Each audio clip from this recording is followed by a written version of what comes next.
Welcome to MC Noctis, where every shadow has a story. Tonight, do not trust the room behind you.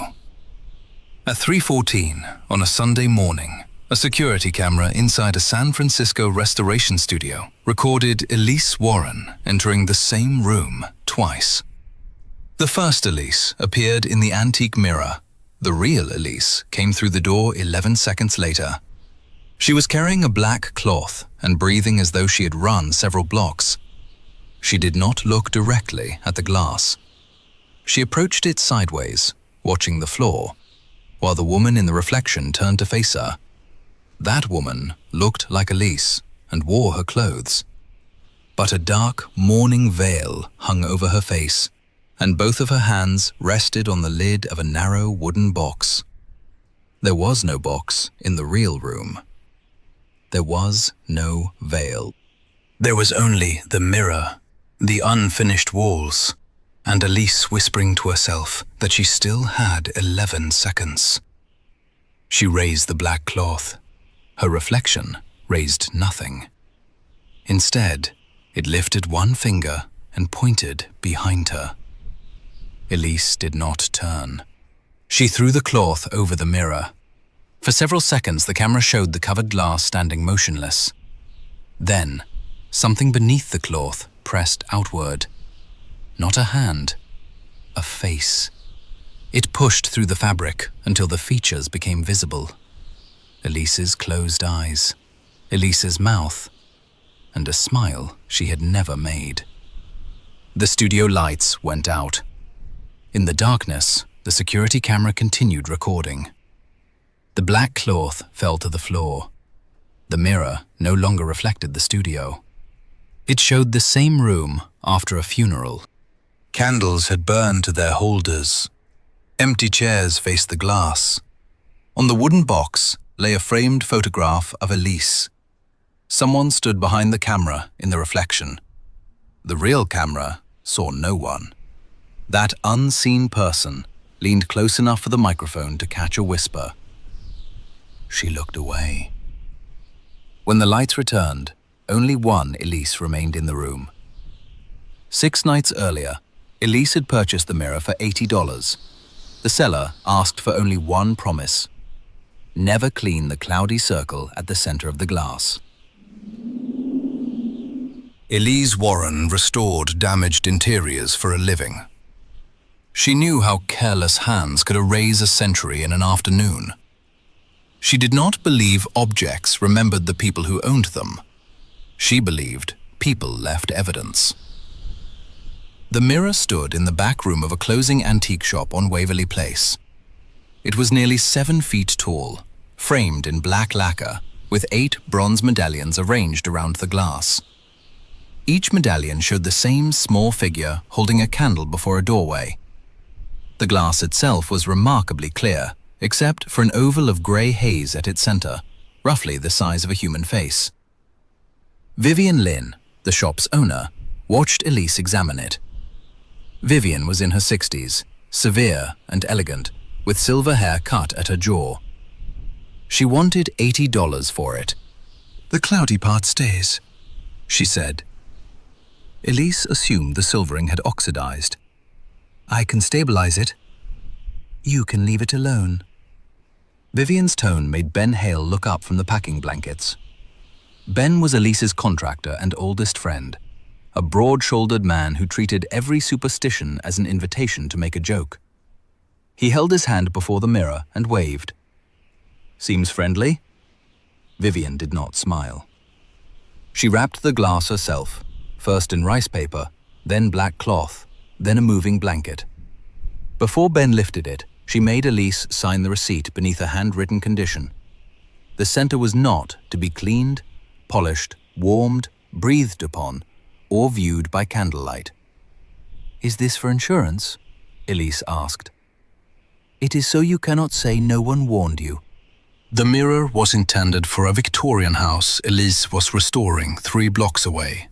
Then an auction client. The first strange thing happened during transport. Ben and Elise carried the wrapped mirror past a shop window. Their reflections crossed the dark glass together. The bundled mirror's reflection followed several feet behind them. Elise stopped.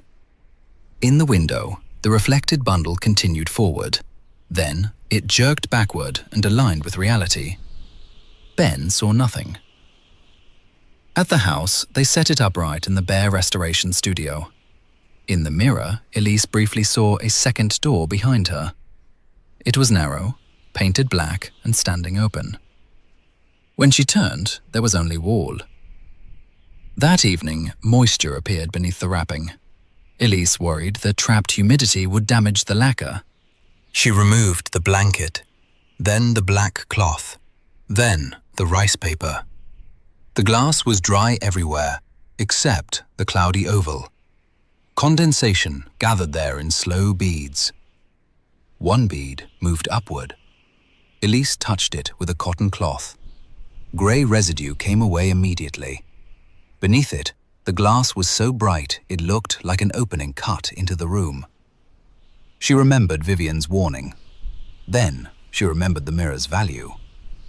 Elise cleaned the circle until she could see her whole face. Her reflection stared back. When Elise lowered the cloth, the woman in the glass continued wiping for 3 more seconds. Elise told herself fatigue had caused the delay. She raised one hand. The reflection raised its hand 3 seconds later. She turned her head, counted, watched the woman in the glass repeat the motion. Ben returned for his tool belt and tested the delay himself. For him, the reflection moved normally. Ben reminded her that she had barely slept and had spent the afternoon breathing solvent fumes. Then his reflected phone fell from his pocket. The real phone remained in place. Ben looked down just as it slipped free. He caught it before it struck the floor. Neither of them laughed. They tested it with clocks, coins, and a camera. The recording looked normal. Only someone before the glass saw the delay. By midnight, it had changed direction. The reflection was no longer 3 seconds behind. It was 3 seconds ahead. Elise saw herself reach for a coffee cup while her real hand still rested on the table. She watched the reflected cup slip, fall, and break. 3 seconds later, her fingers began moving toward it. She stopped, leaving the real cup whole. In the mirror, the broken pieces did not disappear. Reflected Elise crouched among them and slowly looked up. Her expression was not surprise. It was accusation. Ben covered the mirror with a black cloth. They agreed to call Vivian in the morning. At 1:22, a fastening bolt snapped above the studio. Elise heard the metallic ping and looked toward the covered glass. Through the black fabric, she saw light moving, as if the mirror were uncovered on the other side. The cloth outlined a scene beneath it. Ben stood under the suspended plaster chandelier they had removed from the upstairs hall. In the reflection, the ceiling hook failed. The heavy fixture fell across his shoulders and drove him to the floor. Elise saw it happen 5 seconds before the real chain began to slide. She threw herself into Ben and knocked him clear. The chandelier struck the floor hard enough to split 3 boards. Something beneath the cloth scraped slowly across glass. Ben pulled himself up. "We're taking it back, now." Before he could reach it, the black cloth slipped off. The reflected room was filled with dust. Inside it, the chandelier had not missed. Another Ben lay beneath the broken fixture, perfectly still. Elise's reflection knelt beside him. Behind her stood a tall woman in a mourning veil. The woman's hands rested on reflected Elise's shoulders. Ben stepped closer. The figure under the chandelier opened his eyes. He looked directly at the living Ben and mouthed 2 words. "Wrong one." The mirror went dark. When the image returned, it showed the room normally, except the veiled woman had moved forward. She was now standing just behind Ben's reflection. Vivian's shop was empty the next morning. The front windows had been painted white from inside. A notice on the door stated that the business had closed 6 months earlier. Elise called the number on her receipt. A recorded voice said it had been disconnected in 1991. Ben wanted to lock the studio and walk away. Elise almost agreed. Then, the glass showed a copper pipe splitting inside the north wall. She had 9 seconds. Elise shut the water valve before the pipe burst. The reflected wall still flooded. Wallpaper swelled. Dark water spread across the floor of the other room while the real boards remained dry. The delay increased to 32 seconds. By afternoon, it showed a client tripping. Elise prevented it, but the discarded accident continued in the glass as a second version of him entered the non-existent black door.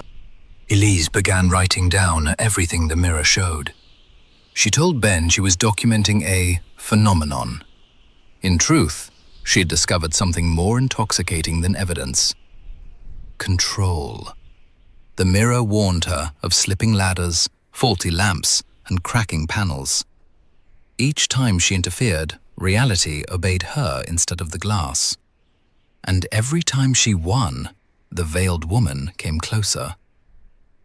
On Tuesday night, the figure stood 10 feet behind her reflection. On Wednesday morning, 6.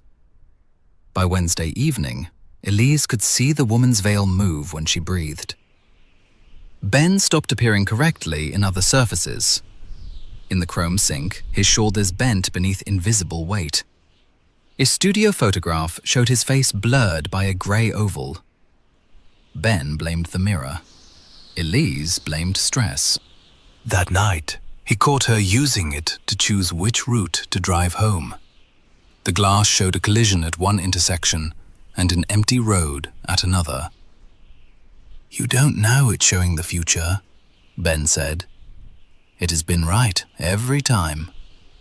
"No, it shows you something and then you help the world prove it wrong." Elise chose the empty road. At 2:07, her phone rang. The screen showed her own number.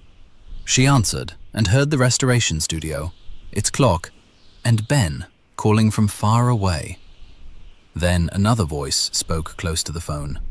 It sounded like Elise practicing a sentence. "I came back alone." The call ended. When Elise returned to the studio, Ben was gone. His truck remained outside.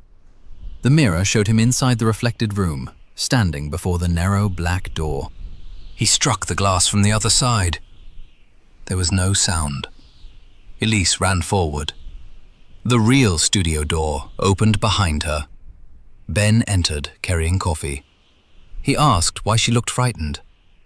In the mirror, the other Ben stopped pounding. He placed one palm against the glass and watched his living counterpart. Then he smiled with profound relief, as if someone else had finally taken his place. Elise did not tell Ben what she had seen. She marked his cup and asked questions only he should know. He remembered their first summer and a secret involving an Oakland building inspector.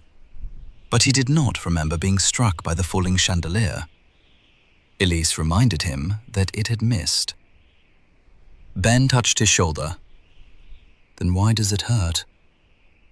Beneath his shirt, a bruise crossed his back in the exact shape of the fixture's iron frame. The mirror was preserving events Elise prevented. Each discarded result continued after reality chose another path. The versions left behind did not vanish. They watched. By Thursday, 3 Elises lived in the glass. 1 carried a burn Elise had avoided. 1 limped from a fall that never occurred. The 3rd wore her clothes from the antique shop. They never appeared together while she looked directly at them. She saw them in the edges. 1 behind the work table, 1 inside the black doorway, 1 crouched beneath the mirror itself, with only her fingers visible around the frame. The veiled woman moved among them like a keeper inspecting rooms. Ben returned with every mirror he could find in the house covered. He had gone to the city archives and searched the bronze medallions on the frame. Their design belonged to a Chinese-American mourning society that operated after the 1906 earthquake and fire. Families had used a mirror when no remains could be recovered. They lit a candle and spoke the missing person's name. If the correct image appeared, they placed a stone before the glass. If the wrong image appeared, no one was supposed to acknowledge it. One surviving instruction called the central haze the breath seal. Not tarnish, not dirt. A barrier made from the final breaths of people who had looked into the mirror and refused what looked back. Elise stared at the clean oval she had polished. Something exhaled against the other side. Fog spread outward from the center, stopping just before the frame. Words formed briefly in the moisture. You made room. Ben stepped back. The mirror changed. It showed the studio on Sunday morning. Rows of empty chairs faced a narrow wooden box. Black fabric covered the walls. A framed photograph of Elise stood among extinguished candles. The veiled woman waited beside the box. Then reflected Ben entered. He was no longer bent or bruised. He wore a dark suit and carried a smooth grey stone. He placed it on the box. The mourners turned toward him. Every one of them had Elise's face. The wall clock in the reflected room read 3:14. 3 days remained. Ben whispered that they should destroy the glass. The veiled woman slowly lifted her head. For the first time, Elise saw beneath the veil. There was no face, only layer after layer of clear glass, each reflecting a smaller Elise standing in the same place. The smallest one was pounding to be let out. Vivian returned after sunset. She waited inside the locked house. No alarm had sounded. No door had opened. Vivian stood where the hallway mirror had hung before Ben covered it. Behind her, the wall was bare. Her reflection remained there anyway. "You cleaned the center," she said. Elise demanded an explanation. Vivian looked toward the studio, but refused to enter. She said the mirror had belonged to her family for 4 generations. The mourning society had not created it. They had found it in the ruins beneath an import warehouse and used it because it answered. At first, the ceremonies brought comfort. Then families recognized people still alive. Those people suffered accidents within days. If the accidents were prevented, their injured images remained in the mirror. Over time, the images learned the memories, gestures, and voices of those who had escaped. "It does not keep souls," Vivian said. "It keeps agreement." Identity depended on witnesses. If every friend, photograph, and reflection recognized the copy, insisting otherwise became useless. The mirror did not need to pull a person through the glass. It needed everyone else to accept the replacement. Ben asked why Vivian had sold it. For the first time, her composure broke. Her younger brother Daniel had looked into the mirror in 1987. It showed him dying in a warehouse fire. Vivian dragged him from the building before the fire began. For 20 years, Daniel's injured reflection stood behind her in every mirror. Then the living Daniel vanished. Another Daniel came home. He remembered childhood, aged, worked, and cared for Vivian until his death. But on the night he died, every covered mirror in her house began knocking from inside. The first Daniel was still there. Vivian believed transferring ownership would silence him. "You knew this would happen to someone else," Ben said. Vivian met his eyes. "I knew I wanted one night without hearing my brother beg." The admission changed the room more than any apparition could have. Vivian had not arrived to save them. She had returned because the knocking had started again. The mirror had accepted Elise as its new witness, but it had not released Vivian. Her family papers gave one method. 3 witnesses had to breathe on the center. then cover it before any reflection completed an unstarted movement. The mirror had to remain covered until sunrise. No one could look back while leaving the room. Ben asked what would happen if the rite failed. Vivian's reflection answered before she did.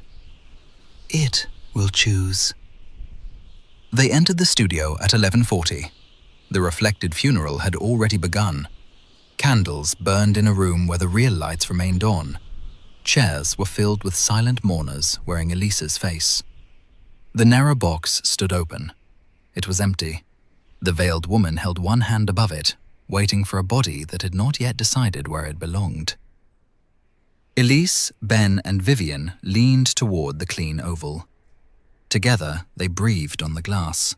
For one hopeful second, grey fog formed. Then 3 mouths opened within it and inhaled the moisture from the other side. The studio lights dimmed. All 3 reflections remained bright. Elise pressed the black cloth against the mirror. Ben secured one side, while Vivian held the other. Beneath the fabric, the reflected room continued moving. Chairs scraped. Candles hissed. Many bare feet crossed the floor. The cloth began pulling inward, not falling, being drawn through the glass. Ben seized it with both hands. From beneath the fabric came his own voice. "Don't leave me here!" His grip loosened. Elise warned him not to listen. The voice described the chandelier, the iron frame across his back, and the last breath beneath the dust. It said the man outside was not the survivor. He was the copy created when Elise changed what should have happened. "Ask her why you have the bruise." Ben looked at Elise. That moment of doubt was enough. The cloth snapped into the mirror and vanished. The glass stood uncovered. Inside it were 4 versions of Ben. One beneath the chandelier, one standing at the black doorway, one wearing the funeral suit, and one occupying the exact position of the living man. They all moved differently. The Ben in the funeral suit stepped forward. The living Ben stepped back. Their hands rose at the same time and met against opposite sides of the glass. Vivian shouted his name. Every candle in the reflected funeral went out.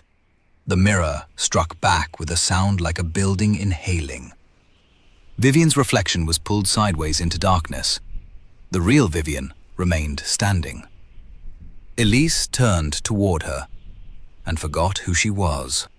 For several terrifying seconds, Vivian was only an unfamiliar woman inside a locked house. Ben asked why a stranger had joined them. Vivian began crying. She repeated her name and Daniel's story until their memories returned in fragments. Each time Elise looked away, Vivian became unknown again. The mirror had taken the agreement that Vivian existed. A hairline crack appeared across the clean center. Every segment reflected a different time. In one, morning had arrived. In another, the house burned. In a third, Ben stood alone. The largest fragment showed the Sunday funeral at 3:14. The open box was no longer empty. Elise lay inside it with her eyes open. Her reflected mourners leaned over her one at a time. Each whispered something into her ear, then turned toward the real room. The last mourner was Elise, without a veil. She looked alive. She looked terrified. She placed one palm against the glass. Elise raised her own hand without thinking. Before their palms met, Vivian tackled her away. The reflection's hand struck the inside surface. 5 fingers pushed outward several inches, stretching the mirror without breaking it. The reflected Elise screamed without sound. Then her expression changed. Fear drained from her face.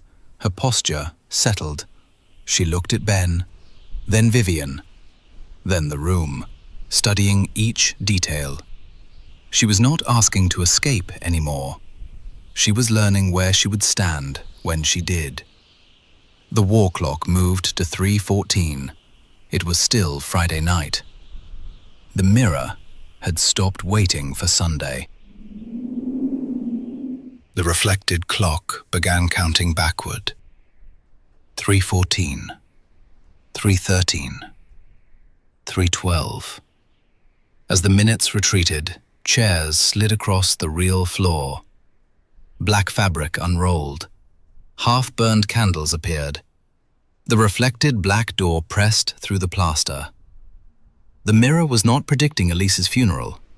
It was rehearsing it until the room learned its part. Ben understood first. Every prevented event remained because they had witnessed it. Each reaction helped the mirror construct its next scene. They had mistaken obedience for escape. Elise closed her eyes. The dragging chairs stopped. She told the others not to look at any reflective surface. They moved through the studio by touch. Ben found a moving blanket. Vivian guided him toward the frame without lifting her head. Then Ben heard himself behind the glass. The injured version was no longer pleading. It was offering terms. "Give the mirror Elise," it said, and every Ben would become one. His reflection would return.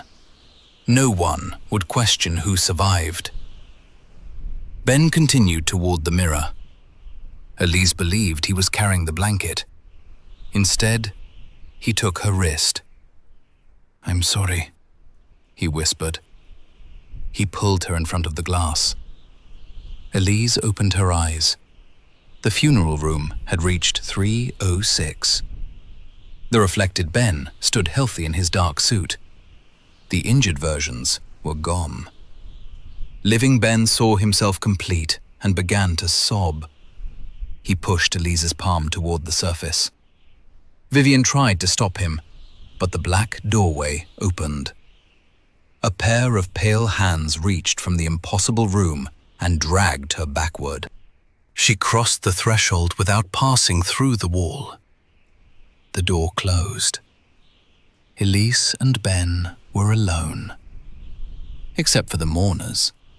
They rose from their chairs inside the mirror, all wearing Elise's face. Elise fought Ben, but the reflection moved before both of them. It showed Ben losing his grip. It showed Elise stumbling forward. It showed her hand meeting the hand of the woman in the glass. Ben watched. His body copied what he had seen. His fingers loosened. Elise stumbled. Their palms touched. The glass was warm. Elise saw every version of the room at once. Herself injured, sleeping, aging, and standing over her own funeral box. Hundreds of divided lives continued on both sides. At the center stood the veiled woman. Elise finally understood what it was. Not a spirit. Not the first donor. It was the shape formed by every reflection that had been denied and forced to keep watching. The veil was mourning for all the lives reality refused to remember. The woman removed it. Underneath was Elise's face, older by a few seconds. The surface opened. Elise fell forward into the reflected studio. Someone wearing Elise's body stepped out. Ben released her at once. "Is it you?" The woman looked at him with Elise's brown eyes. She knew the answer he needed. "Yes." Inside the mirror, the other Elise struck the glass. Ben heard nothing. The woman outside turned toward the clock. 3:13. 1 minute remained before the funeral became permanent. The Elise outside the mirror remembered everything. She remembered buying the glass, saving Ben, his betrayal, and the impossible room opening around her. Those memories proved nothing. The mirror had studied them for 6 nights. Ben asked for something only Elise would know. She told him the same Oakland secret he had used to test her before. He wanted to believe. Inside the glass, the trapped woman shook her head violently. The clock reached 3:14. The funeral mourners turned toward the narrow box. The woman outside saw the breath seal in Vivian's notes lying on the floor. One sentence, overlooked during panic, had been underlined twice. Only breath given from the reflected side can close what living breath has opened. Someone had to remain inside. The trapped Elise stopped striking the surface. The mass of rejected reflections advanced behind her. She leaned close to the glass. Her breath clouded the center from within. Gray haze spread across her face. The mirror began to close. The woman outside gripped the frame. The trapped Elise breathed until the clear oval became dull silver. The funeral room disappeared behind the returning stain. The narrow black door in the wall faded. The chairs stopped moving. Every candle extinguished. At 3:15, the studio was ordinary again. Vivian was gone. No document contained Vivian's name. The receipt was blank, and her shop had been a stationery business for 30 years. City records showed that Vivian Lynn had died in 1991. Her younger brother, Daniel, had identified her. Ben read the certificate twice. He began to suspect that the woman who sold them the mirror had never been Vivian. She had been the replacement that walked out after Vivian disappeared, and she had spent 3 decades trying to pass the glass to another witness. At dawn, emergency crews entered after the security alarm finally transmitted. The camera showed 2 Elises entering the studio 11 seconds apart, but only one leaving. The surviving woman answered every question correctly. She had Elise's fingerprints. She had Elise's childhood scar, phone password, and memories. Ben told the police she was Elise Warren. The moment he said it, the mirror stopped knocking. Identity depended on witnesses. The city placed the glass in evidence. No one explained why its haze lay on the inside of a sealed surface. Ben never saw the reflected injury again. His shoulder stopped hurting. He and Elise did not remain friends. Months later, an unknown number sent a photograph of the covered mirror bulging outward like a woman's face. Beneath the image was one sentence: "You agreed too soon." Ben drove to Elise's apartment. She opened the door before he knocked. All the mirrors inside were uncovered. Every reflection matched perfectly. Ben almost apologized. Then he noticed the hallway mirror. The real Elise stood before him with both hands at her sides. In the glass, her reflection was pressing one palm against a cloudy oval. Behind it stood the woman from the evidence room. The reflection mouthed a warning. The Elise in the doorway smiled. 11 seconds later, the woman in the mirror smiled too. A mirror does not need to lie. It only needs to show one possible truth and wait for someone frightened enough to obey it. Elise believed she was changing the future. In the end, every future she rejected remained close enough to watch her live. Perhaps the woman who left the studio was a perfect copy. Perhaps she was Elise, and the person behind the glass was a life she no longer chose. Or perhaps there was never a difference once Ben agreed which woman was real. So here is the question I want to leave with you. If someone returned with every memory, every scar, and every feeling that made them who they were, what could prove they were only a reflection? Thank you for listening to MC Noctis. Share your answer below, like the video, and subscribe for the next journey into the dark. And tonight, if your reflection moves a few seconds late, do not test it again. Cover the glass. Leave the room without looking back. Most importantly, do not give the thing behind you time to learn what you would have done next.